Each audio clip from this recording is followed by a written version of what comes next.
who are occupied the land granted by the government, that is basically collectors.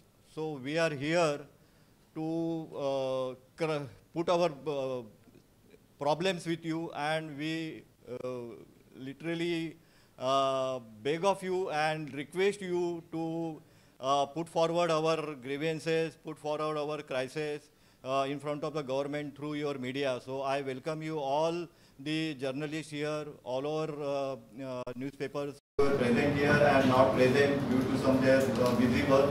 But I request everyone to please work on this issue, because we are literally from 2009, 2010, we are crying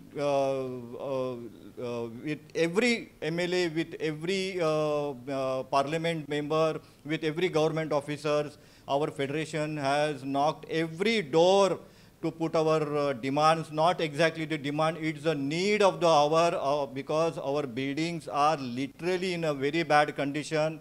If something goes wrong, and if some building collapse, then that time the government will know that what people we were telling them. So this is the last moment, this is the last chance we are handling. I'm just sorry.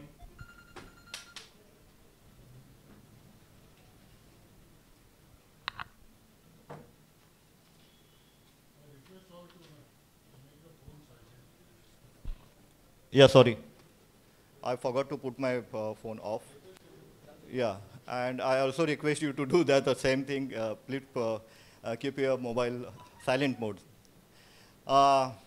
This is Salil Ramesh Chandraji, who has taken all the pains and who actually burned midnight oil to bring this federation alive, of all the government societies. There are 3,000 societies and 22,000, more than 22,000 societies all over Maharashtra. We are here representing for all the people. Our Mr. Dhamdari ji is the secretary, Salil ji is the president, and Moini Thakre, and many members of this. They are literally, they are trying their, we have not left any stone done by every single secretary, finance secretary, or every single MLA knows our problem. But they are unable to resolve it, they are unable to come forward, they are unable to put forward questions in a parliament. That's why we are here to give this call. At least by seeing this call, at least these people will awake and they will come forward. क्यों रो रहे हो भाई? हमको बताइए. They know हम क्यों रो रहे हैं. लेकिन रोने वाले को ही माँ दूध देती है. So I request again, we are here to explain you exactly what technical. Many of government officers, many of MLAs and MPs, they know only these people have got some problem. But what exactly the problem, the technical problem, they don't know anything. What is the government granted land? What are the terms and conditions they have given us this land? What conditions they have given us? What we have done to preserve that land till for these 50-55 years? They don't know at all. We have many times taken our efforts to put forward our technical, to explain them technical terms. What is they say that we have given the government land to you, you are incomfortable, and they don't know what are the conditions. For transfer and for sale also, we have to beg for their permission. They don't know at all. So we are here to toss our last chance, that is nota, and our till this time taken this decision, we will vote for the nota. We have done everything, all exercise. Our Salil ji will explain you, and I think you please note it down. This is very technical issues. I wanted every one of you to note down the technical issue and then print it on your media, so the government will come to know what exactly we are saying. So I request Salil ji to explain whatever. ज़मीन जो है ये बहुत पुरानी subject है, मतलब 2000-3000 साल पहले से भी लैंड दिए जाते हैं। और बहुत पहले से भी जो ज़मीनें दिए हैं, अभी मान लो महाराष्ट्र का है, मुंबई की मैं बात करूं, तो यहाँ पे मुंबई में हम जब यहाँ पे बैठे हैं, यहाँ पे पोर्तुगीज़ ने दिए हुए ज़मीनें अभी भी उसका ये चलता है, क्या बोलता है, टेन्योर चलता है। मतलब वो जब भी लिए थे तो उसको फजिंदारी टेन्योर बोलते हैं, कभी पोस्ट एंड पीएनटी टेन्योर्स बोलते हैं। तो जो ज़मीन के जो कंडीशंस है वो कंडीशंस लागू होते हैं। अभी इधर हमारे पास बैठे हैं मझगांव से, वो मझगांव का जो है वो पोर्तुगीज़ टाइम का दिया हुआ ज़मीन है, तो उसमें बहुत मतलब चेंजेस होते गए। फिर ब्रिटिश लीजेस है, फिर बाद में पुराने ब्रिटिश लीजेस है, नए ब्रिटिश लीजेस है। गवर्नमेंट ने फिर ये ब्रिटिश लोगों ने एक कंसेप्ट निकाला कि जिसको ऑक्यूपेंसी क्लास 2 लैंड्स बोलते हैं। मतलब 1902 में जब भी जो खेती करने वाले थे उनको अपना खेती से इनकम नहीं होता था, क्योंकि बहुत बुरी तरह से ये अपना क्या बोलते हैं, दुष्काल, दुष्काल को इंग्लिश में क्या बोलते हैं, ड्रॉट आया था। तो फिर वो लोग पैसा नहीं दे सके। मतलब गवर्नमेंट का लैंड रेवेन्यू, मतलब एग्रीकल्चरल असेसमेंट देना पड़ता था ब्रिटिशर्स को, जो सबसे बड़ा इनकम था वो टाइम में गवर्नमेंट को। वो नहीं देगा तो उनका कंडीशन क्या था कि मैं आपसे ज़मीन ले लूँगा। तो ब्रिटिशर्स का वो कंडीशन, उन्होंने क्या किया, फिर वो लोग और भी बुरी स्थिति में जाते थे, तो ये लोग क्या करते थे, उसको ही वापस लीज में देते थे। तो लीज में वो क्या करता था, वो बेच देता था। तो वो बेचे नहीं करके क्लास 2 लैंड्स करके का नया टाइप का लैंड गवर्नमेंट ने लाया, मतलब वो टाइम का ब्रिटिश राज ने। अभी क्लास क्या है, क्लास 1 क्लास 2 लैंड्स क्या है, आपको समझना चाहिए कि ज़मीन के 3 कैटेगरीज होते हैं। एक क्लास 1 लैंड्स होते हैं, ऑक्यूपेंसी क्लास 1 लैंड, जिसको हम फ्री होल्ड बोलते हैं। दूसरा आता है क्लास 2 लैंड्स, जिसको गवर्नमेंट देती है बट विथ कंडीशंस। कंडीशंस में कुछ अभी आपको बताता हूँ क्या होता है। मतलब जैसे सोसाइटीज़ बाद में आए तो उनको कंडीशंस डालना चालू किया। और तीसरा होता है लीज लैंड्स, मतलब आपको लीज रेंटल देना पड़ता है। अभी क्लास 2 लैंड्स जब भी ब्रिटिश ने चालू किया तो उसमें फिर अपना इंडिपेंडेंस के बाद में भी ये कंसेप्ट चालू ही रहा। मतलब अभी आपको मालूम नहीं होगा कि वेरियस एबोल्यूशन एक्ट्स आए, मतलब कुलकर्णी और वतन और ये सब लैंड्स एबोलिश किए, बट वो एबोलिश करके कौन से टेन्योर में डाला, तो कब्जे हक का वर्ग 2, मतलब ऑक्यूपेंसी क्लास 2 लैंड, उसमें डाला। मतलब एक ज़मींदार गया और गवर्नमेंट बिकेम द ज़मींदार। अभी ऐसा तो ठीक नहीं है ना ये बात। और गवर्नमेंट में भी क्या होता है, कभी कभी जो ब्यूरोक्रेट होता है वो अच्छी तरह से समझता है, कोई कोई ये बोलता है नहीं नहीं मेरे को रेवेन्यू बनाने का है, तो वो लैंड्स पे कुछ ना कुछ कंडीशन डालते बैठता है। फिर वो लैंड को तकलीफ बहुत होती है लोगों को, वो जो लैंड होल्डर होता है उसको तकलीफ बहुत होती है। तो पूरे मुंबई सिटी में लैंड्स जो है वो बेसिकली लीज पे दिए हुए हैं ब्रिटिश टाइम के। जब ये इंडिपेंडेंस चालू हुआ और अपना जो गवर्नमेंट थे, बेसिकली अपना न्यू गवर्नमेंट आया, बॉम्बे प्रेसिडेंसी वगैरह जो भी आए, इनको अर्बनाइजेशन चाहिए था क्योंकि उनको ग्रोथ चाहिए था, फिर डेवलपमेंट चाहिए था। तो उन्होंने क्या किया कि लैंड सोसाइटीज़ को देना चालू किया इन द 50s। तो कहाँ पे देना चालू किया, बॉम्बे का लिमिट था तो सायन पे था, यहाँ वहाँ पे माहिम पे था वेस्टर्न साइड में।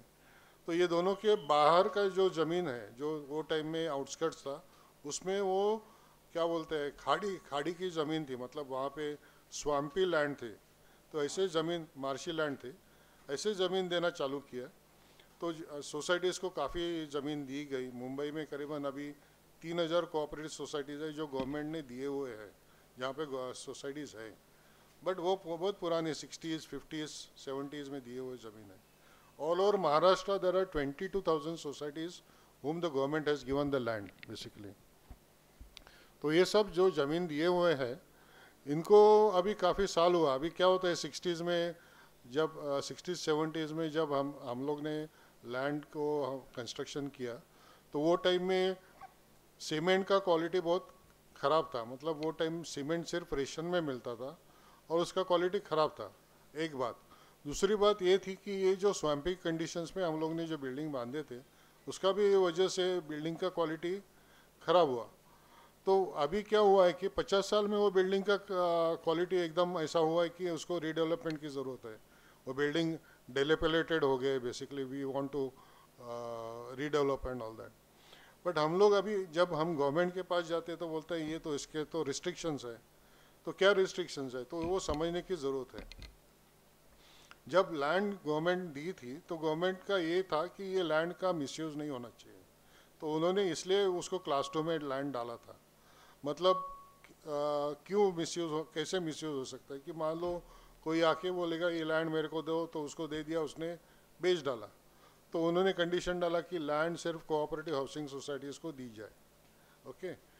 दूसरा, उसका मेंबरशिप भी वो चेक करेंगे, मतलब whether it is from the middle class, उसका सैलरी सर्टिफिकेट, वो सब देखते थे।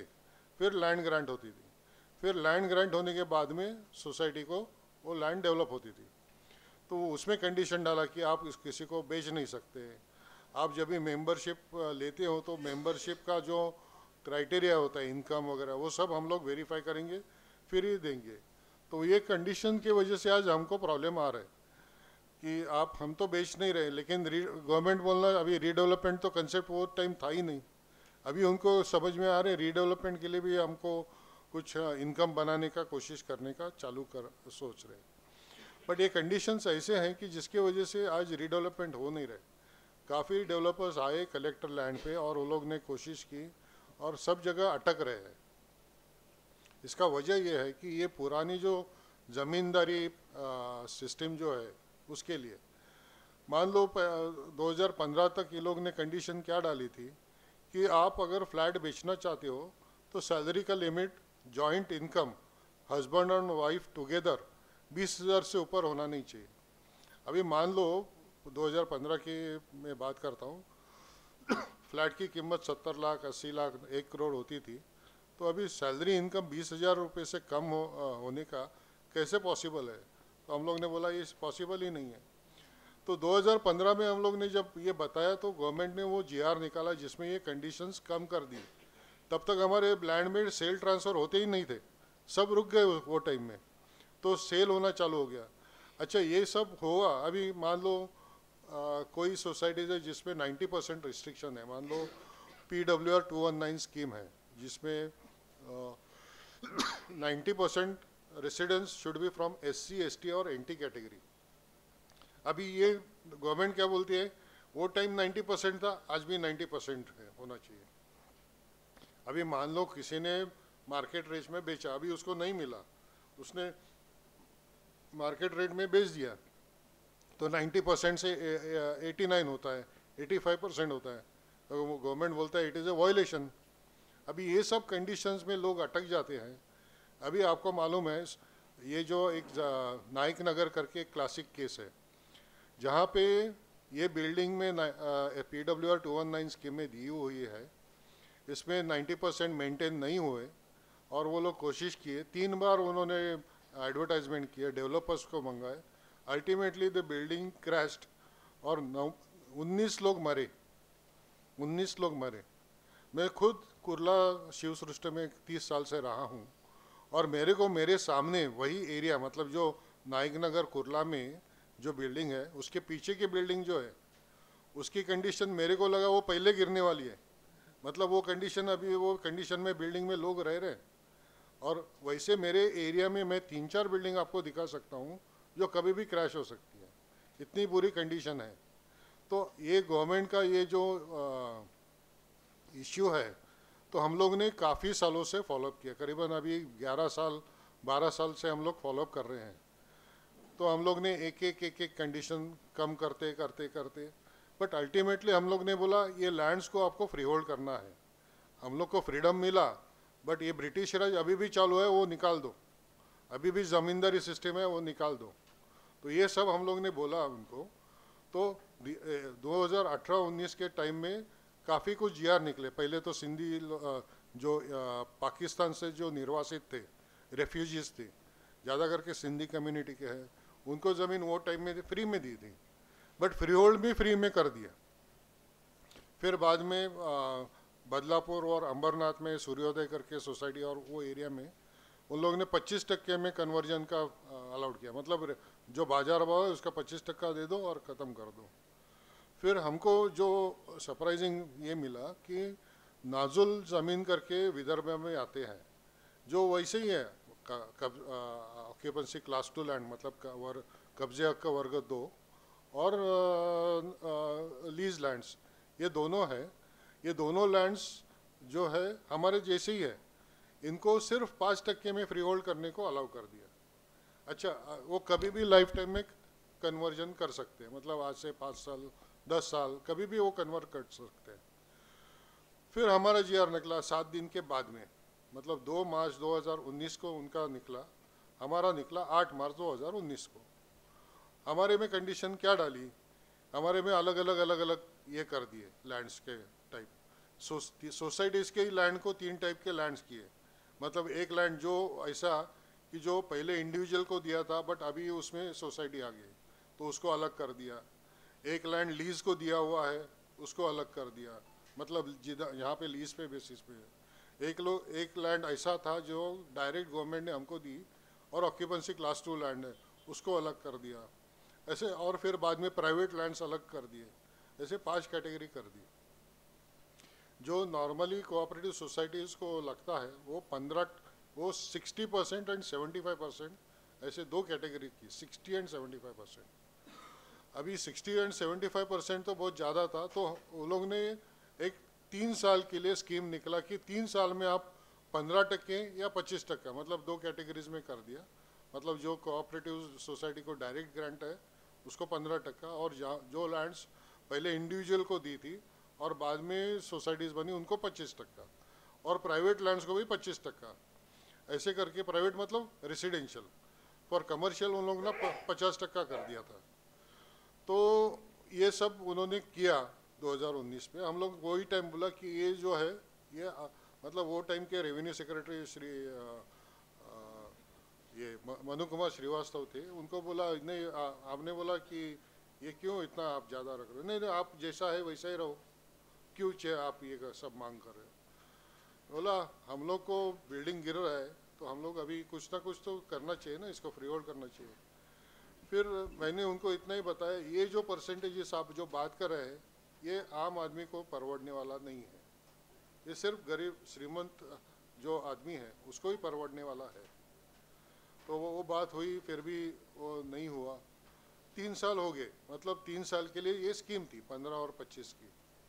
3 साल में कोविड भी आ गया, तो लेकिन हम लोग ने क्या किया, एक आरटीआई किया। आरटीआई में हमको ऐसा मालूम पड़ा, और मुंबई सिटी का एक एग्जाम्पल के तौर से मैं देता हूँ कि 19 लैंड्स को कन्वर्ट के लिए परमिशन उन्होंने दिया।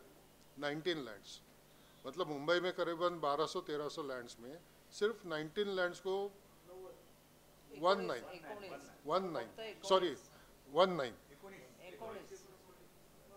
त्यातले अख्ख्या मुंबई सिटी मी सबब नाही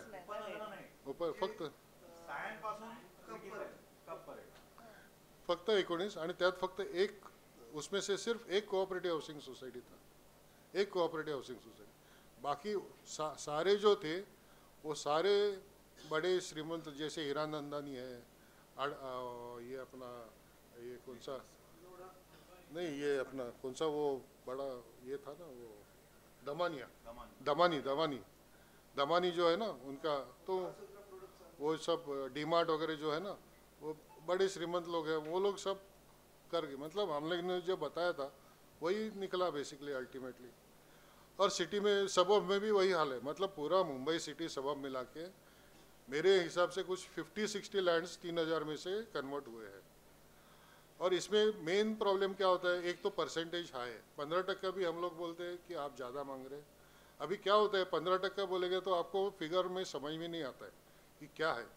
अभी एक 500 स्क्वायर फुट वाले जो आदमी है और जिसको एकदम मतलब कम से कम एरिया है, मतलब रेडी रेकनर रेट कम है, जैसे कुर्ला ईस्ट में मैं जहाँ पे रहता हूँ, जहाँ पे 50,000 का रेट आता है, तो करीबन 4-5 लाख रुपए आता है। अभी क्या होता है, ज़्यादा करके मिडिल क्लास लोग हैं, रिटायर्ड लोग हैं, इनको 4-5 लाख रुपए देने के लिए जमेगा किधर?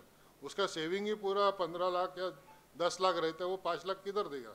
वो बोलते हैं मैं 1 लाख रुपया दूंगा ज़्यादा से ज़्यादा।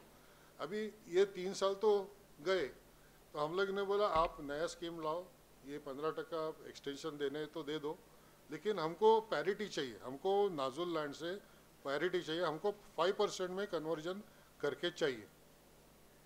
जो आप नाजुल लैंड को देते हो, नाजुल लैंड तो 10 साल के बाद में भी 5% में करेंगे, तो फिर हम क्यों नहीं करेंगे? और हमारे लैंड्स में और उनके लैंड्स में कुछ फ़र्क नहीं है। दूसरा बात ऐसा था कि हम लोग ने बोला कि ये 15% अभी अगर मैं जाता हूँ तो मेरे को 60% में कन्वर्जन होता है, तो 60% में तो हो ही नहीं सकता है। अभी ज़्यादा करके सोसाइटीज़ मिडिल क्लास है और रिटायर्ड है, बिल्डिंग कोलैप्स होने के कंडीशन में है, तो ऐसे टाइम में हम लोग को क्या करें? तो हम लोग ने ये रास्ता निकाला है, हम लोग ने अपील की है सब जगह कि अगर आप ये इलेक्शन, अभी तो एक इलेक्शन की बात ही नहीं कर रहा हूँ मैं, बीएमसी का इलेक्शन आएगा एक 4-5 महीने में, फिर लोकसभा भी आएगा, फिर बाद में वापस स्टेट असेंबली आएगा। तो हम लोग ये अपील अभी ऐसा कर रहे हैं कि हमारा जो ये है डिमांड है, हम लोग ये नहीं कर रहे कि हम नोटा को अपील कर रहे हैं, हम लोग अपील ये कर रहे हैं कि हमारा डिमांड है वो इलेक्शन के पहले फुलफिल कर दो, नहीं तो फिर हमको नोटा को जाने के लिए पर्याय नहीं है। तो नोटा एक अलग से, मैं बोलता हूँ एक पार्टी ही है, जैसा एक सिंबल बीजेपी का रहता है जो फेमस है, कांग्रेस का रहता है वैसा है, वैसा नोटा एक थर्ड सिंबल तो कांस्टेंट है ना।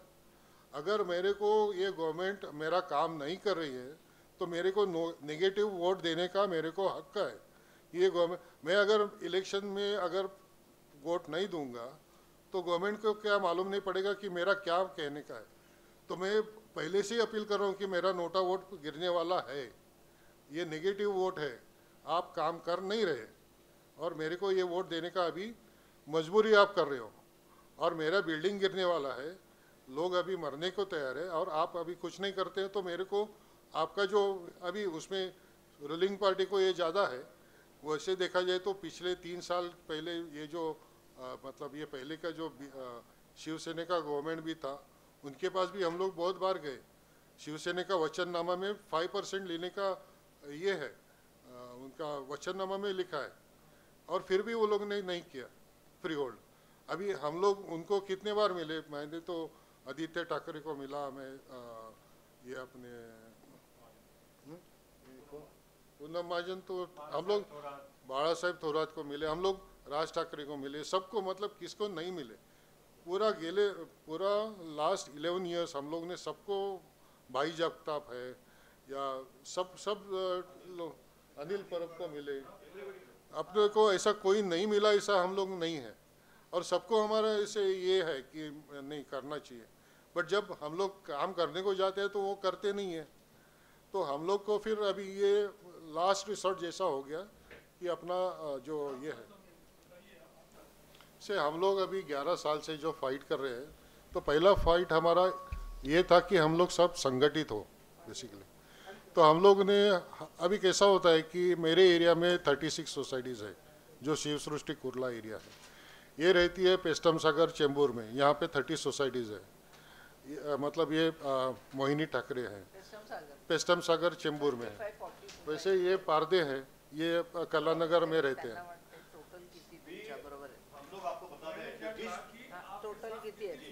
मैं बताता हूँ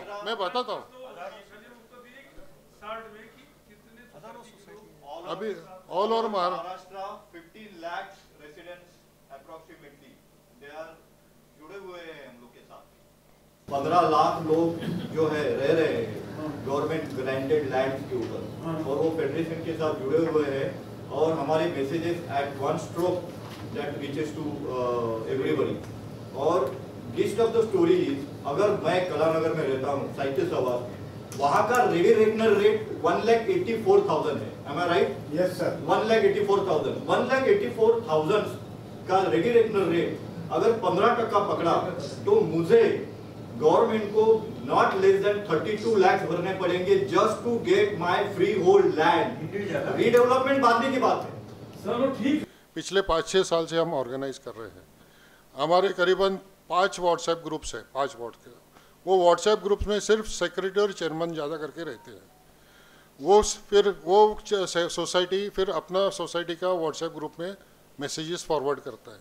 तो हम जब व्हाट्सएप ग्रुप में डालते हैं तो इट गोज़ टू ऑलमोस्ट, मैं बोलता हूँ, tens of thousands of people basically. हमारा अभी ये 2019 की बात है, बराबर है। मैं आपको एक एग्जांपल बताता हूँ कि न्यायालय में हम लोग को अभी जाने का टाइम ही नहीं है। आप एक एग्जांपल बताओ तो एसपी चिनॉय करके कोर्ट में गया था। एसपी चिनॉय ये सबसे क्या बोलते हैं, एक रिनाउंड लॉयर है, लॉयर। हम लोग तो लॉयर नहीं है, वो तो कोर्ट में ही बैठा रहता है। उसके ऊपर ट्रांसफ़र फी लगी तो वो कोर्ट में गया मेंबरशिप ट्रांसफ़र के लिए। 2001 में गया, 2009 में उसका रिजल्ट हाई कोर्ट में आया। तो महाराष्ट्र गवर्नमेंट ने क्या किया, सुप्रीम कोर्ट गए, उसका रिजल्ट 2022 में आया। मतलब कितना, 21 साल लगे, 21 साल। तो मैं अभी कोर्ट में जाऊंगा और 21 साल के बाद में मैं ये रिजल्ट ले लूँगा। आप एक समझ लो कि मैं अभी हाई कोर्ट में जाता हूँ और मेरे फेवर में जजमेंट आता है तो government will go to the supreme court, ये समझ लो।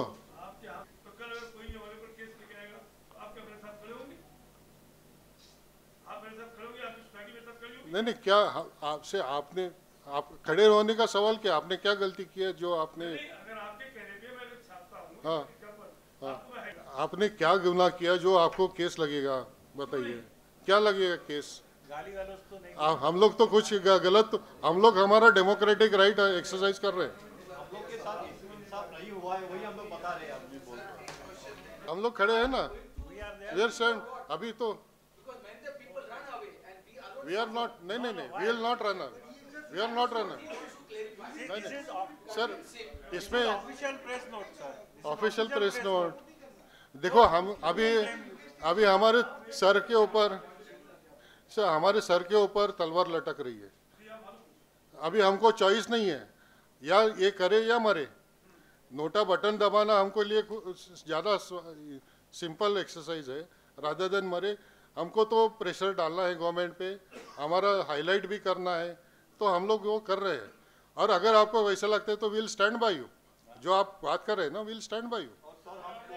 और बाकी हमारा कुछ कहना नहीं है। अब आप आगे बोलिए क्या। आपकी समस्या हम समझ रहे हैं, लेकिन जब हमारी सोसाइटी फेडरेशन की मेंबर बनती है तो हम सोसाइटी में से सबकी राय लेते हैं कि ऐसी ऐसी फेडरेशन है जहां हम अपनी जो समस्या है लैंड के बारे में, इस विषय में हम उनसे जुड़ जाएंगे क्या। जब सब हाँ करते हैं तब जाके हम इनका मेंबरशिप इनकी लेते हैं। तो ये नहीं है कि हम कोई सेक्रेटरी उठ के या चेयरमैन उठ के मेंबर बनता है, नहीं, सोसाइटी का कंसेंट लेकर ही हम मेंबर बनते हैं। सर, और दूसरा क्या है, हम लोग जो रास्ता हम लोग ने अपनाया है, हम लोग ने कोर्ट का रास्ता अपनाया नहीं। 2011 से हम लोग पॉलिटिकल लोगों से मिल के हम लोग उनको कन्विंस करके कि ये ब्यूरोक्रेट्स को कन्विंस करके हम लोग ने रास्ता अपनाया है, जिसको एडवोकेसी बोलते हैं। एक तो कोर्ट का मार्ग है जो हम करते बैठेंगे, उसको फंड्स भी लगते हैं, काफ़ी लोग टाइम भी जाता है। दूसरा रास्ता है ये हम लोग ने संगठित होके ये एडवोकेसी ग्रुप हम लोग करते हैं कि लोगों को अवेयरनेस क्रिएट करने का। अभी और एक चीज़ आपको बताता हूँ, हम लोग जो कह रहे हैं कि ये फ्री होल्ड होना चाहिए, आपको मालूम है एडमिनिस्ट्रेटिव रिफॉर्म्स गवर्नमेंट ने बनाए हैं रेवेन्यू के लिए एडमिनिस्ट्रेटिव रिफॉर्म्स बनाए हैं। तो 2006 में रत्नाकर गायकवाड़, ये अपना संस्था है, क्या नाम है अपना, यशदा करके पुणे में संस्था है जहाँ पे IAS ऑफिसर का ट्रेनिंग होती है। वहाँ पे नितिन करीर चीफ कंसल्टेंट थे, अभी जो रेवेन्यू सेक्रेटरी है ना, एडिशनल चीफ सेक्रेटरी। तो वो संस्था में सुधाकर राव चौधरी रेवेन्यू के लिए थे। इन्होंने रिपोर्ट निकाली कि सब लैंड्स 1 रुपये में फ्री होल्ड होना चाहिए। ये उनका रिपोर्ट है, सब IAS ऑफिसर्स का। मतलब मैं अपने जेब से निकाल के कुछ बोल नहीं रहा हूँ, क्योंकि ये पुरानी जमींदारी सिस्टम है, उसको बंद करना चाहिए। तो अभी हम से ये सब इश्यूज़ है, हम लोग गवर्नमेंट को बार बार कह रहे हैं, बट अभी ऐसा हो रहा है कि ये गवर्नमेंट गई, वो गवर्नमेंट गई, इन लोग को हमारे पास देखने के लिए टाइम ही नहीं है। तो we are trying to bring their attention. और हमको कोई डर नहीं है, कोई किसी को लगता है कि हम अगर कुछ होना है तो we will take the whatever problems are there. BMC का इलेक्शन है। बीएमसी का इलेक्शन में करीब 200-300 वोट से भी हारते हैं। It's very competitive. उसमें हम लोग अगर 300 वोट से किसी का 4-5 जगह पे फर्क पड़ेगा तो it will be a major cost for all this parties. ये मेरा कैलकुलेशन है। फिर भी हम लोग से अभी let us say most of are from middle class voting for Shivsena और बीजेपी और something, but let them realize that people are not happy with this thing. आज क्या होता है कि they are taking us for granted. हम लोग को कोई कीमत ही नहीं है। मतलब वो आते हैं बोलते हैं, फिर बाद में जब 5 साल तक हम लोग को हाँ और कुछ होता नहीं है। आपको क्या लगता है सर इन कन्वर्सेशन से हल निकलेगा या एक लॉ का जो माध्यम बनाया हुआ है जिससे खाली कोर्ट में जाना नहीं, उससे पहले फाइल भी होता है, काफी नोटिस भी जाते हैं, तो आपको नहीं लगता कि वो माध्यम थोड़ा अपना लेना चाहिए था बीच में to make it more strong? नहीं, हम लोग ने वो रास्ता अपनाया है। हम लोग ने ये नहीं, अभी भी हम लोग पिछले महीने में वगैरह पिछले 15 दिन से बात कर रहे हैं।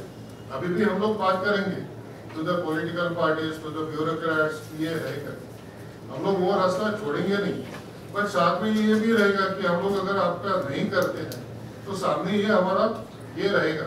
तो हम लोग ये नहीं कह रहे कि हम लोग ये नहीं कह रहे कि हम ये बटन दबाने वाले हैं। हम लोग एक कंडीशन रख रहे हैं कि हमारा प्रॉब्लम सॉल्व नहीं होगा तो हम बटन दबाने वाले हैं। और मेरे को ऐसा लगता है कि ये कंसेप्ट न्यू है, नोटा का कंसेप्ट न्यू है, ऐसा किसी ने कहा नहीं है। क्योंकि आप अगर एडमिनिस्ट्रेटिव ये एडीआर का रिपोर्ट देखेंगे तो बोला पॉलिटिकल सिस्टम क्लींजिंग के लिए नोटा की जरूरत है कि आप कैंडिडेट्स अगर आपको ठीक नहीं लगता है तो आप नोटा बटन दबा सकते हैं। तो मैं ये कह रहा हूँ कि आप संगठित हो की ये बात करिए ना, आप संगठित हो जाइए। राईट टू रिकॉल जर असेल ना तर तुम्ही जे काय म्हणता ना त्याचा फायदा होईल असं मला वाटतं. कारण गेलेल्या काकडीचे कोणी आहे ते सरकार तसंच आहे, पडलेली नाही सामान्य. जर राईट टू रिकॉल असेल तर काहीतरी होऊ शकतं. आता तुम्ही पत्रावर विचारला घेणार, आम्ही ते लिहिणार, पेपर काळे होणार, छापून येणार, टीव्हीवर दिसणार, परत येणे माझ्या मागल्या पहिले 55. सोसाइटी कोर्ट के लिए पैसा निकालना कितना कठिन है आपको आप भी सोसाइटी में रहते होंगे सर। और एक वकील को देने के लिए सोसाइटी के पास कितने पैसे होते हैं? We are lacking of fund. हम लोग हार्डली 500 रुपया साल के एक सोसाइटी से लेते हैं, सिर्फ 500 नाम के लिए। मैं आपको एक एग्जांपल बताता हूँ। मेरा एसोसिएशन सोसाइटियां पैसा देती हैं। हाँ, अभी 2 चेक आए सर। नहीं, कितनी सोसाइटियां पैसा देती हैं? सोसाइटी आई थिंक हाँ, बता दीजिए। 50-60 सोसाइटी पैसे देती है। सुनिए, मैं एक एग्जांपल बताता हूँ। सब लोग नहीं है। एग्जैक्टली। सीधी बात। नहीं वैसा बात नहीं। They are with us. आप ही की जवानी है। त्यांच्याशी तुमचा पत्रव्यवहार आहे की त्यांच्याशी तुमचा काय टाईप झालेला आहे का? विकास बिल्डिंग मध्ये जे फेडरेशन आहे, हाऊसिंग विकास बिल्डिंगचं जे फेडरेशन आहे ते एक लीगल म्हणजे कॉन्स्टिट्यूटेड बॉडी आहे. Whereas we are a federation which is an association of people which is come specifically for this. मतलब या गोष्टीसाठीच एकत्र आलेलो. पण आमच्या त्यांच्याशी चांगले संबंध आहेत. आम्ही त्यांच्याबरोबर व्यवस्थित म्हणजे तुम्ही जे म्हणताय ना ते मुंबई हाऊसिंग फेडरेशन आहे. Yes. ते मुंबई पुरतं आहे. हे जे फेडरेशन आहे हे पूर्ण महाराष्ट्रात. दुसरी गोष्ट ते कोऑपरेटिव्ह सगळ्या कोऑपरेटिव्ह हाऊसिंग सोसायटीसाठी आहे. हे जे आमचं आहे हे गव्हर्नमेंटच्या लँडवर असलेल्या कोऑपरेटिव्ह सोसायटीचं आहे. हा फरक आहे. थँक्यू. बरोबर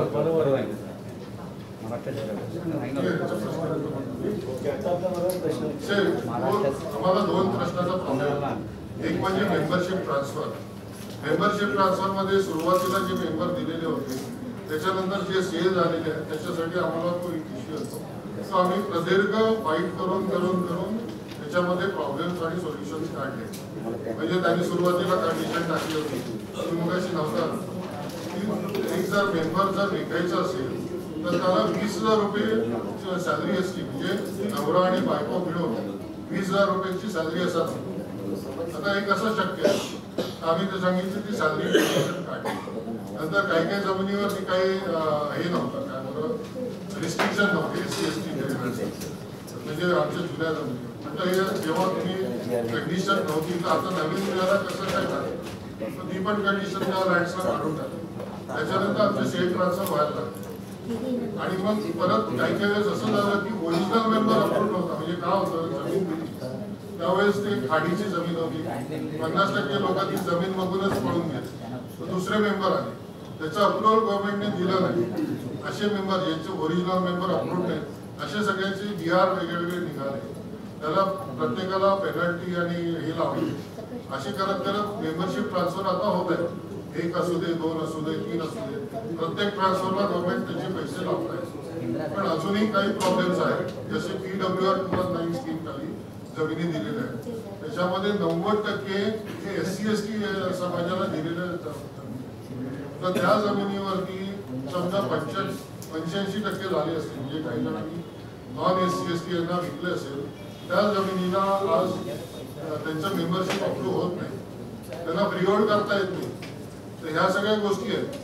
आमच्या म्हणणं असं आहे की मेंबरशिप ट्रान्सफरचा एक तुम्ही एक ॲम्नेस्टी देऊन टाका, 1% घ्या किंवा 2% घ्या आणि सगळे मेंबरशिप ट्रान्सफर कम्प्लीट करून टाका. एक दुसरं म्हणजे आम्हाला जमीन पण फ्रीहोल्ड करून टाका. म्हणजे आज जमिनीवरती जे रिस्ट्रिक्शन्स शासनाने घातलेले आहेत ते सगळे काढून जशी इतर मालकी लोकांची जमिनी असते तशी आम्हाला करू द्या. म्हणजे आम्हाला सतत शासनाकडे जाण्याची गरज आहे. तुम्हाला माझं कळलं. मी आता थोडं गांभीर्यानं सांगतो ते. गेली 60 वर्ष झाली कुठलेही सरकार आलं तर याच्यावर कुठलंच पाऊल उचलत नाही. आपली महाराष्ट्राचे संपूर्ण महाराष्ट्रामध्ये तुमची हे आहे, बरोबर, फेडरेशन आहे तुमचं, पण कोणीच कुठे काय काम करत नाहीये. तर मी आमचं आजचं हे प्रेस कॉन्फरन्स घ्यायचा हेतू हा आहे, आम्हाला पब्लिसिटी नको आहे. आमचा हेतू एकच आहे की आमचं जे म्हणणं आहे ते आपण जे पत्रकार बंधू इथे आला आहात त्यांच्यामार्फत शिंदे फडणवीस सरकार जे आता रुलिंग आहे त्यांच्यापर्यंत हा मेसेज जावा. आमची इच्छा नाही आहे नोटाला जायची. आम्ही नोटाला जाऊ, नाईलाजास तर जाऊ, मजबुरी असेल तर जाऊ. आम्हाला अजूनही आम्हाला आशा वाटते की ह्या सरकारकडनं काहीतरी चांगलं घडू शकतं. कारण राजकीय इच्छाशक्ती असेल आणि सकारात्मक दृष्टिकोन असेल तर सारं काही साध्य करता येतं आणि अजूनही आम्ही तो विश्वास ठेवून आहे. पण भविष्यात महानगरपालिका म्युन्सिपाल्टीच्या ह्या ज्या इलेक्शन्स आहेत त्या डिक्लेअर होण्याआधी जर सरकारकडून आमचं जे म्हणणं आहे, आमचं म्हणणं काय आहे तर शासनाने गृहनिर्माण संस्थांना प्रदान केलेल्या जमिनी करंट रेडी रेकनच्या 5% दराप्रमाणे जर फ्री होल्ड करण्यात आल्या नाही, तसेच त्याची कन्व्हर्शनची जी मुदत आहे ती अमर्यादित कालासाठी ठेवली नाही, म्हणजे त्याला कुठलं टाईम बार नाही पाहिजे. येस, तर आम्ही ह्या निर्णयाचे सरकारचे स्वागत करू. पण तसं जर घडलं नाही तर आमच्याकडे दुसरा पर्याय नाही. कारण आम्ही असं समजू की आम्हाला कोणी वाली नाही, आम्हाला गृहीत धरलं जातं आहे, हा आमचा समज होईल. तर आम्ही आपल्यामार्फत राज्य सरकारला हा एक इशारा देतो आहे असं समजूया की कृपा करून आमच्या ज्या मागण्या आहेत याचा साकल्याने विचार करा, गंभीरपणे विचार करा. आम्ही फुकटात काही नाही मागत आहे. सिंधी लोकांना जमिनी दिल्यात फुकटात, हरकत नाही, दिल्या. नजूल जमिनींना तुम्ही 5% करू शकता. तर मुंबई आणि मुंबई उपनगरे इथे जे 25,000 सोसायट्या आहेत ते का नाही करत? काय आहे असं कारण? काय आहे? तुम्ही काय एवढं काचकूच करता या बाबतीत? याचं कारण आहे ही जी ब्युरोक्रेसी आहे, हे तो ओपनली म्हणतात मुंबई इज अ मिल्किंग काऊ. मुंबई शहर म्हणजे दूध देणारी गाय आहे. याचा अर्थ आपण काय काढायचा? याचा अर्थ म्हणजे ती नेगेटिव्हिटी त्यांच्या बोलण्यामधून दिसते. तर आज आमची ही तिसरी प्रेस कॉन्फरन्स आहे. 2017ला आधी एक घेतली, 2018ला घेतली आणि आज आम्ही एक निर्वाणीचा इशारा देण्यासाठी आलो आहे. सरकारने एक प्रॅक्टिकली जर विचार केला, ही 5% हा जो रेट आहे हा जर सरकारने फायनल केला तर हजारो सोसायट्या याच्यामध्ये सामील होतील, या निर्णयाचं स्वागत करतील.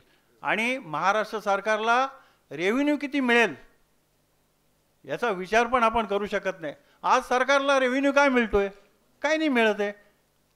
कारण 15% प्रीमियम दर आकारून सुद्धा the response was lucrative, very bad. म्हणजे 3 वर्षामध्ये 1.5 वर्ष कोरोनामध्ये गेली आणि हार्डली 20 ते 25 सोसायटी, त्यातल्या निम्म्यापेक्षा जास्त सोसायटी ह्या काही ट्रस्ट होत्या. हाऊसिंग सोसायटी एकच होती फक्त. याचा अर्थ काय की लोकांना हा रेट परवडत नाही. आणि त्याचं आणखीन एक महत्त्वाचं कारण सांगतो.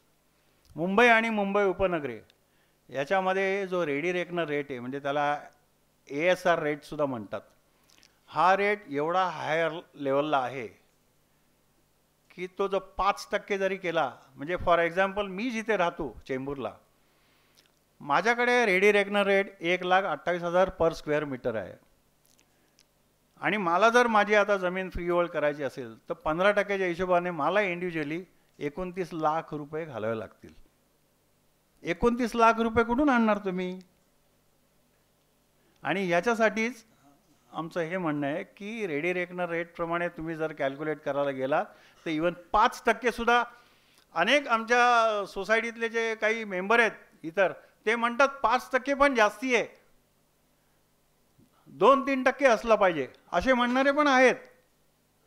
तरी पण आम्ही एक सरकारला एक साथ देतोय की बाबा 5% आम्हाला परवडू शकतं, जेणेकरून मेंबर सॅटिस्फाय होतील आणि इवन पुनर्विकासाला चालना मिळण्याकरता ती त्यांना मदत होईल.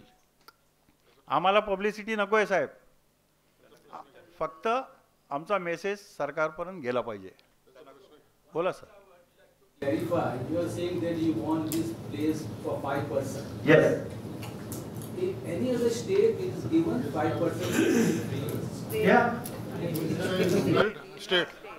I'll say, I'll tell you this. मैं आपका reply करता हूँ. Say the thing is that all these lands, zamindari system has been there in all the states. Nazul lands are there in Madhya Pradesh, Uttar Pradesh, Delhi, Chhattisgarh and all that.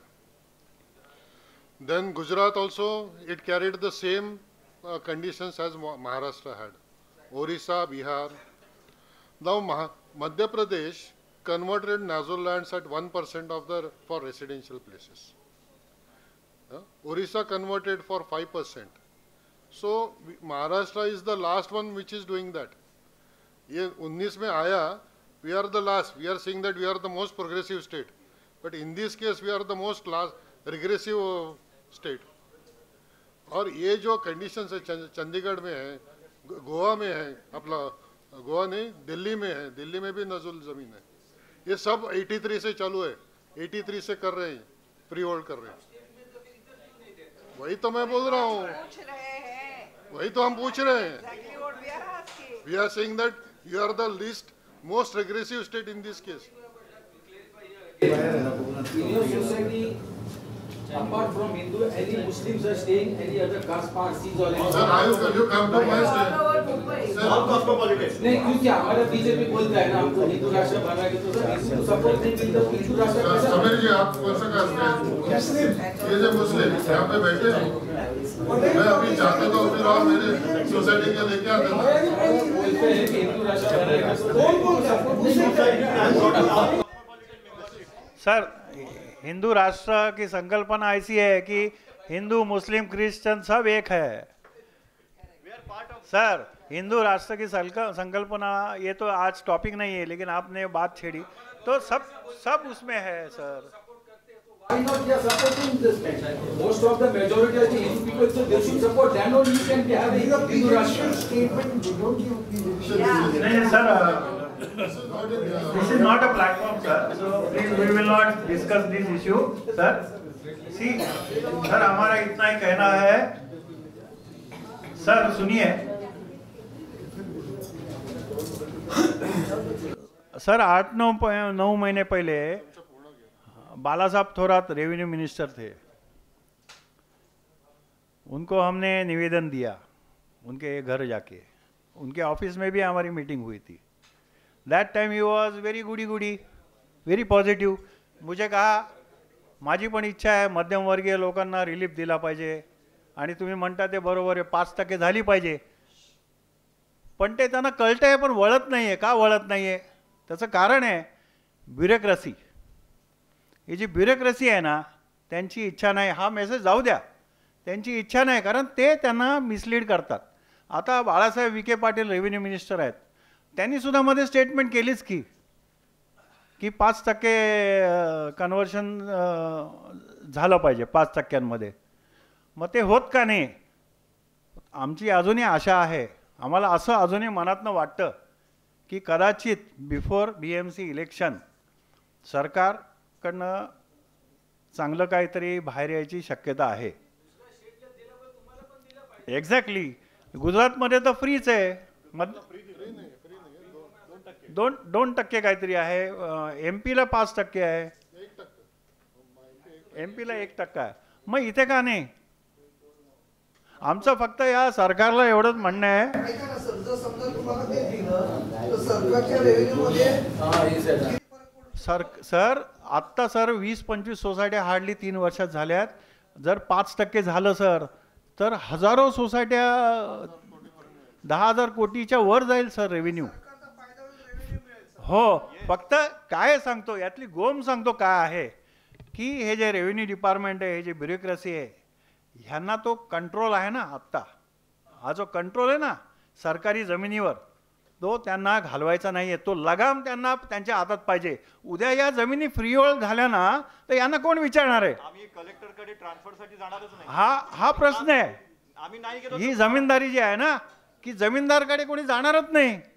माझी जमीन freehold झाली, यांची झाली, तुमचे सगळ्यांच्या झाल्या, आपला संबंधच संपतोय त्यांच्याशी. आमची सोसायटीमध्ये लीजचा आम्ही गेले 2 ते 2.5 वर्ष करतोय.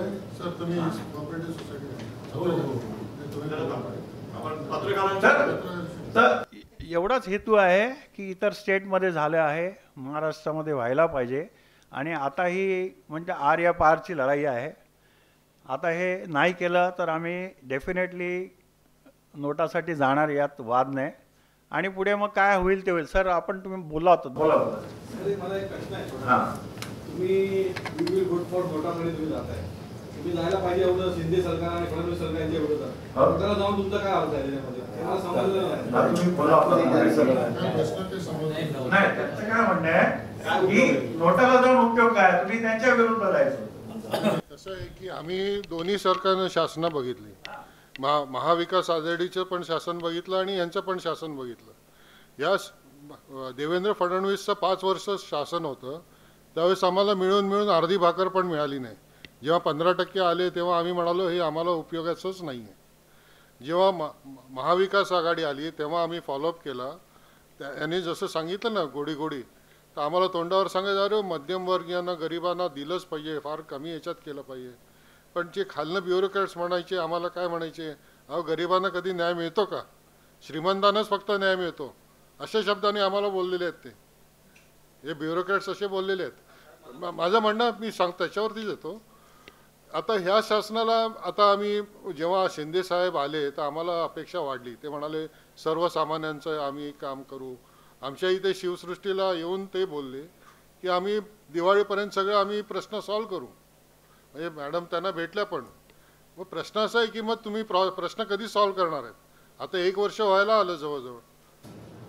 माझा प्रश्न जर तुम्ही म्हणताय बरोबर 1 वर्ष व्हायला आला, आता अजून 1 वर्ष बाकी आहे. 2024ला इलेक्शन आहे. तुम्ही नोटासाठी गेला, तुम्ही तिकडे लिहिलं पाहिजे होतं की आम्ही शिंदे सरकारच्या विरोधात जाणार, मग ते तुमचा प्रश्न सॉल्व्ह करणार. पण सर नोटा म्हटलं शिंदे सरकारच्या विरोधात 100% गेलो समजा. बघा फेडरेशनचं एकच ब्रीद वाक्य आहे, सर्व पक्ष समभाव. सगळे पक्ष आम्हाला सारखे. एक मिनिट मी काय म्हणतो तुमचं आता नाही ऐका, तुमचं म्हणणं नाही, तुमचं म्हणणं बरोबर आहे. जेव्हा आम्ही नोटाला अपील करतो तेव्हा आम्ही असं म्हणतो शासनाला की तुमची जी वोट आहे ती जाणार आहेत. तुम्ही जर केलं तर तुम्हाला वोट मिळणार, नाही मिळालं तर तुमची वोट जाणार आहे. तुम्ही आता ठरवा हे करायचं. कारण केले ना सगळे ठिकाणी मेजॉरिटी होणार. आणि साहेब तुमच्या लक्षात आलं असेल जाहीरनाम्यामध्ये 5% करण्याचा मी प्रश्न तो वेगळा विचारतो. तुमचं म्हणणं असेल की आम्ही आता तुम्ही सांगा त्यांना आम्ही जर थ्रेट दिली की आता जास्ती करून हे सगळे राहणारे मध्यम वर्ग आहेत, सपोर्टर्स बीजेपीचे, त्यांचा वोट गेला तर नुकसान कोणाचं? काँग्रेसवाले पण आहे, समाजवादी साहेब मला तुम्ही सांगा, आता तुम्ही हा प्रश्न विचारला, मग आम्ही नोटाला जातोय ही आमची चूक आहे का? मग काय करावं? मग काय केलं पाहिजे सांगा?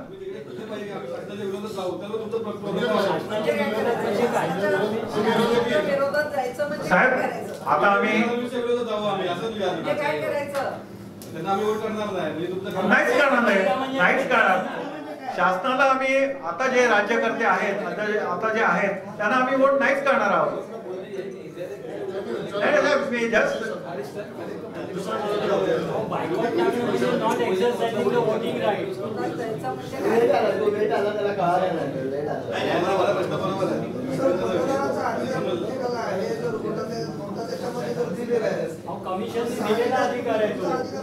हा कायदेशीर अधिकार आहे, हा गुप्त अधिकार आहे जो संविधानाने दिलेला आपल्याला. आमचा नाराजीचा अधिकार आम्ही जो आमचं काम आम्ही स्पष्ट केलेलं आहे पहिलं की आमचं काम झालं पाहिजे, तर आम्ही मग तो नाराजीचा अधिकार आम्ही हे करू, एक्सरसाइज करू.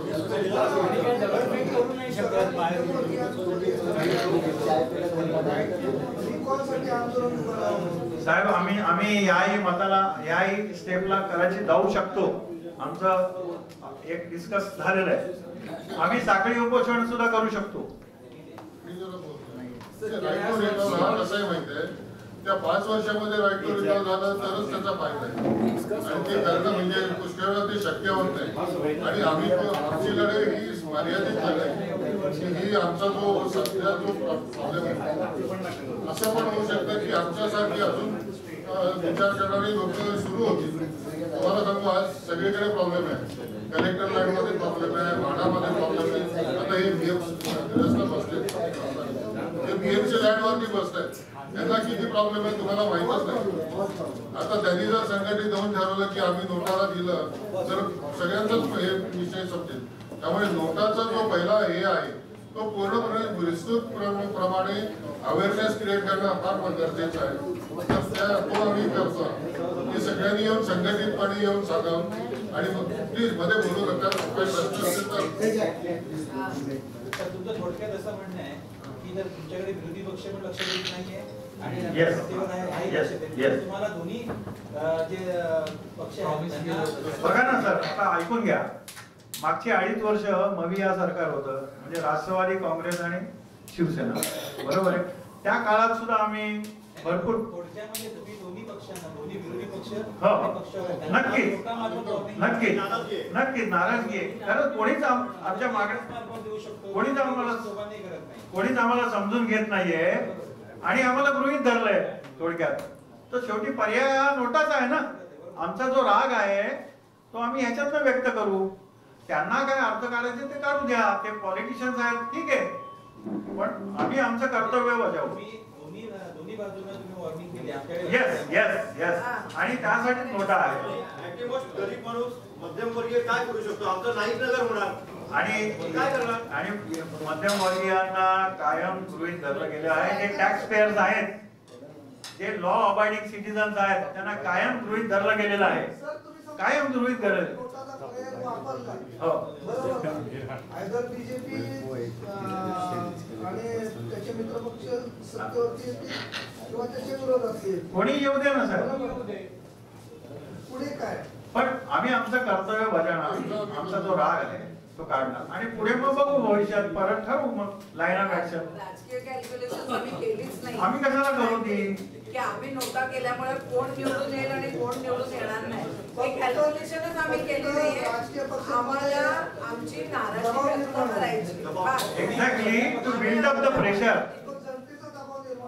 मला सांगा, आता आपण सर्व प्रेसवाले आलात, आपण सर्व आलात, आता आपल्या मार्फत मेसेज तर जाईल की नाही? जाईल की नाही? आम्ही अपेक्षा करत होतो की प्रेसवाले थोडंसं आमचं ऐकून घेतील, पण काही लोक आम्हाला म्हणजे प्रश्न विचारायला हरकत नाही, पण आमची समस्या खूप आता अर्जन्सी आहे. कोणी विचारलं तुम्ही कोर्टात का नाही जात, कोर्टात का नाही जात म्हणजे एक एक मॅटर सॉर्ट आउट व्हायला तर 20-20 वर्ष लागणार असली. आमची पिढी, आमच्या नंतरची पिढी, तुम्ही पण विचार करा तुमच्या नंतरची पिढी जाईल का कोर्टात, म्हणजे हे मॅटर तसंच पेंडिंग आहे. आम्हाला ते सगळं करायचं नाहीये. सामोपचाराने हा प्रश्न जर सुटत असेल तर आम्हाला तो सोडवायचा आहे. मध्यमवर्गीयांची हीच मानसिकता असते. आता ते म्हणतात की तुम्ही ऑपोजिशन का नाही करत, आम्ही आंदोलन ऑपोजिशन घातले नाही, आम्ही शांततेतच हे करणार. आणि आमची नाराजी या पद्धतीने आम्ही व्यक्त करतोय. आम्ही कितीतरी वेळा मंत्रालयात गेलो, वेगवेगळ्या मंत्र्यांना भेटले, सगळ्यांना भेटलोय, सगळे ऐकून घेतात. आता वेळ कोणालाच नाहीये. मुंबईचा विकास करायचा आहे, अरे पण मुंबईचा विकास बिल्डिंग पडायला आल्यात, त्या जर तुम्ही सुधारल्या नाही, त्याचं रिडेव्हलपमेंट जर केलं नाही, मुंबईचा विकास होणार कसा, रस्ते रुंद होणार कसे, बिल्डिंग जर तुम्ही नीट केल्या नाहीये, त्याला रिडेव्हलपमेंट करायलाच दिलं नाहीये आणि इतक्या अडचणी आणून ठेवलेल्या आहेत, आणि तर विकास होणार काय मुंबईचा विकास करायचा आहे ना, हा प्रश्न सोडवा. आम्ही कॉन्ट्रीब्युट करतोय मुंबईच्या विकासाला, 5% भरून 2% भरून जे आम्हाला परवडेल आम्ही कॉन्ट्रीब्युट करतो. आमचं म्हणणं तर काय आहे, एक लंपसम आम्हाला चार्ज करा, 1 लाख रुपये पर हाऊस पर फ्लॅट, ज्या आम्ही ताबडतोब भरू आणि आपलं रिडेव्हलपमेंटचा मार्ग मोकळा करू. त्यांचे जे कोणी जे बिल्डर कम्युनिटी आहे त्यांच्यासाठी आपण वेगवेगळे पर्याय देतोय, वेगवेगळ्या सवलती देतोय. का देतोय त्यांना, आम्हाला पण द्या ना, आम्ही पण पूर्णच जागा आमच्याही आहेत. एक सादा एग्जाम्पल मैं आपको देना चाहता हूँ. ये ऊपर जो मिट्टी के जो ये रखे हैं ना, ये पॉट्स है, अरे हमको किसी ने मिट्टी दी, इसका जो भी चाहिए बना, मैंने बहुत अच्छा बनाया, मैंने बनाया. कोई अच्छा आर्ट वाला आदमी आता है, बोलता अरे वाह बहुत अच्छा है, इसकी ये कीमत है, मेरे को दे दो, गवर्नमेंट खड़ी है. अरे मिट्टी मैंने दी थी, लेकिन बनाया तो मैंने ना. आपने हमको खाड़ी की जमीन दी, खाड़ी की जमीन दी, हमने वहाँ अच्छी सोसाइटी बनाई, हम वहाँ स्लम होने नहीं दिए, वहाँ गुंडागर्दी नहीं है, अच्छे रोड बनाए, वो भी हमने ही उसके लिए मेहनत की. हमारे फोरफादर भी नहीं होती, पहली जनरेशन है, उसके लिए कितनी मेहनत की. खाड़ी में जमीन बिल्डिंग बनाना कोई आसान बात नहीं है. अभी जाके वो जो लोखंड है उसकी पाउडर होती है, मट्टी हो रही है, जहाँ से सीलिंग गिर रहे हैं. अच्छे सोसाइटी में, I am not talking about the lower थोड़ा कम वाले, नो 2 BHK 3 BHK फ्लैट, यहाँ ये स्थिति है. तो ऐसी स्थिति है, this is the urgency and that is why we are not going to the court. I wanted to tell that gentleman, this is the reason, that is the urgency. आप लोग भी तो बिल्डिंग्स में रहते हो, बराबर है ना, वहाँ भी तो यही स्थिति है. आई एम कॉन्फिडेंट वहीं पर वहाँ पर भी. तो this is an urgent matter यार. मुंबई का डेवलपमेंट और क्या होता है, और क्या होता है, अगर आप बिल्डिंग्स बनाओ, अच्छे रोड ब्रॉड करो. वही है हमारे यहाँ चेंबूर में, तिलक नगर में एक जगह आग लग गई, डेवलपमेंट तो हो गई, रोड वैसे के वैसे, फायर इंजन गया ही नहीं, जा ही नहीं पहुंचा, 4 बुजुर्ग गए उसमें. ये बात हो रही है. आगे चल के कितनी बिल्डिंग गिरा, हम बिल्डिंग गिरने की राह देख रहे. अगर रेव्हेन्यू म्हणून आम्ही सामोपचाराने करतोय, आम्हाला आंदोलन वगैरे हे सगळं करायचं नाही. आता आम्ही मध्यमवर्गीय, we know pen is mightier than sword, हमने पहले से यही सीखा है. तो पेन यूज कर रहे हैं, पेन क्या है NOTA. This is what we are doing. We are appealing to all of you कि हमारे सेंटिमेंट्स आप पहुंचाइए. आप रिपोर्टर लोग हो, हमारे अभी आपने इसकी बैकग्राउंड भी समझ ली है, आप हमारे सेंटिमेंट्स आगे पहुंचाइए, लोगों तक पहुंचाइए. What is the difference between NOTA and क्या बोले, आपको ही पता है, आप क्या पूछ रहे हो.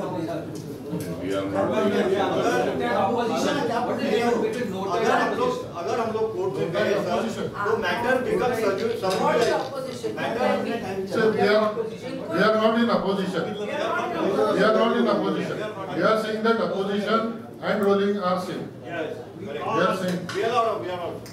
और एक चीज बताता हूँ, यहाँ पे सुभाष अग्रवाल बैठे method to convey our feelings and our sentiments. Subhash Agarwal की जरा कर रही है. He is a world champion billiards champion. इसने माइकल बरेरा को डिफीट किया है, हमारे साथ में बैठे. He is in the same boat as GR. आप समझ सकते हो कि हालत. और कोर्ट में जाने के बाद मैटर सब्जुडाइज हो जाएगा। तो गवर्नमेंट बोलेगी अभी आप कोर्ट में गए 20 साल रुको, खत्म। बिफोर आई फॉरगेट, और एक बात है, ये जो ब्यूरोक्रेसी है, ये जो ब्यूरोक्रेसी है, इनकी मेंटालिटी मैं आपको बताता हूँ। हम बहुत बार गए 11 साल पहले, उनका कहना है तुम्हाला जमिनी स्वस्तात मिळाल्या त्यावेळेला, जस्ट लिसन, 1960 ला तुम्हाला जमिनी अगदी कोडीमोल भावात दिल्या, मग तुम्हाला आता एवढे पैसे भरायला लागले तर तुम्ही रडता का? तर त्याच्यावर प्रश्न उत्तर आहे, आम्हाला त्या जमिनी कुठल्या दिल्या? खड्डे दिले, मार्शी लँड, पाणथळ जमिनी, त्या डेव्हलप करण्यासाठी त्यावेळेला आम्हाला 5 ते 6 लाख रुपये किंवा 10 लाख रुपये खर्च आला. म्हणजे मग 1960 ला त्या लँडचा रेट काय पडला आम्हाला? हा, म्हणजे बेसलेस बोलतात ते का, तर त्यांना आम्हाला टाळायचंय. गव्हर्नमेंटने, कारण गव्हर्नमेंटला सायन्सच्या पुढे आणि माहिमच्या पुढे अर्बन डेव्हलपमेंट करायची होती, विकास कर, आणि सगळ्यांनी घेतलं, म्हणजे गृहनिर्माण संस्थांनी घेतल्या त्या जमिनी, कारण त्यांनाही मजबुरी होती, त्यांनाही अडचण होती. त्यांनी पैसे खर्च केले, कर्ज काढली, स्वखर्चाने घरं बांधली, आणि त्यानंतर आज 50 वर्षांनी या सगळ्या बिल्डिंगी जुन्या झाल्या. आता त्या जर पडायला आल्यात, त्याची रिडेव्हलपमेंट करणं आवश्यक आहे. त्यावेळेला हे जी सरकारी यंत्रणा आहे ही या मेंबर्सला त्रास देते, हॅरेस करते. तर आपण सर्व पत्रकार बंधू आलेल्या, आमची रिक्वेस्ट आहे तुम्हाला, नोटा हा आम्ही एक शेवटचा पर्याय घेतलेला आहे. अजूनही आम्हाला आशा आहे, आम्हाला विश्वास आहे की हे जे आताचं जे सरकार आहे, कारण माननीय देवेंद्र फडणवीस साहेबांना हा सगळा माहिती आहे, कारण त्यांच्या काळातच त्यांनी 15% 25% केलेलं आहे, विषय माहिती आहे. त्यात त्यांना आम्हाला समजावण्याची गरज नाही, कारण त्यांच्याकडे सगळे हुशार लोक आहेत आजूबाजूला, सगळे ब्युरोक्रेसी. आता आमचा हा भावनिक प्रश्न आहे, 5% करा नजूर लँड प्रमाणे. नजूर लँडला जसे काही सवलती दिल्या त्याप्रमाणे मुंबईच्या या सगळ्या जमिनींना तुम्ही सवलती द्या अमर्यादित कालासाठी. लोक खुशी खुशी त्याचं स्वागत करतील आणि लोक मग वोटिंग पण करतील त्यांना. पण तसं नाही झालं तर एकच फायनल नोटा. असं आहे की म्हाडाचे ऑफिस आहे पूर्व उपनगरामध्ये, चॅनल 1 आहे माझा, चॅनल TV आहे. तर म्हाडाच्या इमारतीच्या जवळजवळ 60 बिल्डिंग आहे तिथे, त्याची पडायची हालत झाली. 1956 साली आम्ही 135 रुपयाला घेतली त्यावेळेला. आता त्याच्या पुढेच म्हाडा पण नाही बघत, काय नाही बघत. तर म्हाडा सुद्धा या ठिकाणी तुम्ही म्हाडाकडे देखील या बाबतीत जरा सविस्तर आमचं अपील असं आहे की म्हाडाचे प्रॉब्लेम्स आहेत, BMCचे प्रॉब्लेम आहे, इथे बसले सगळे बसताना सगळ्यांना असे प्रॉब्लेम्स आहेत. त्यांनी सगळ्यांनी संघटित होऊन गव्हर्नमेंटला इशारा द्यावा की आमचे प्रश्न सोडवा, नाहीतर आम्ही नोटाला वोट करू. अशा तऱ्हेनेच प्रश्न सुटतील असं मला तरी वाटायला लागलं. कारण नोटाचा पर्याय आतापर्यंत लोकांनी वापरलेला नाही, त्याचा पर्याय वापरण्याचा विचार आता करायला पाहिजे, त्याचा अवेअरनेस व्हायला पाहिजे असं आम्हाला वाटतं. आपलं गांधीनगर असोसिएशन आहे ना, आम्ही तर यापुढे जाऊन अपील करणार आहोत. कारण आमच्या या निवेदनामध्ये तुम्ही लास्ट पॅराग्राफ वाचला असेल की आम्ही या 22,000 सोसायटी आहेत मुंबईमधल्या, आणि महाराष्ट्रात मुंबईमध्ये आणि महाराष्ट्रामध्ये मिळून या ज्या 25,000 सोसायटी आहेत, आम्ही नुसतं सरकारी जमिनीपुरतं मर्यादित राहणार नाही. तर म्हाडा, BMC यांच्या मागण्या ज्या अशा प्रलंबित झाल्या त्यांना आम्ही, डिफेन्स लँड आहे यांच्याशी आम्ही एकत्र येऊ. आता हे 10 लाख नाहीये साहेब, हे 50 लाख 100 लाख 1 कोटी पण होऊ शकतील, पण ही बिगिनिंग आहे. हा एक कॉल आम्ही दिलेला आहे सरकारला. आम्हाला कोणाशी काय वाकड्यात जायचं नाहीये. सरकारने आमच्या या मागण्या आहेत त्याचा गंभीरपणे विचार करायचा. 5% म्हणजे काय अगदी काय मोठं विशेष आभार कोसळणार नाहीये. सरकारला भरपूर महसूल मिळणार नाही, पण त्यांना तो कंट्रोल घालवायचा नाही म्हणून ते हे डिले करतात. तर आता डिले इज ओव्हर. आमचा पण आता संयम तुटलेला आहे. तर आम्ही सरकारला एक इशारा देतोय बाबा की इनफ इज इनफ. आता तुम्ही BMC इलेक्शनच्या आधी काय तो याच्यावर निर्णय घ्या, नाही तर मग आमचा मार्ग मोकळा आहे आणि आम्ही ते करणार. आता हे ठरलंय म्हणजे ठरलंय. साहित्य सहवासमध्ये हे आमचे राहतात, हे आम्हाला ओळखता येईल. तो आणि गांधीनगर असोसिएशनशी मी संबंधित आहे. आपण तो इश्यू नक्की घेऊ. ओके.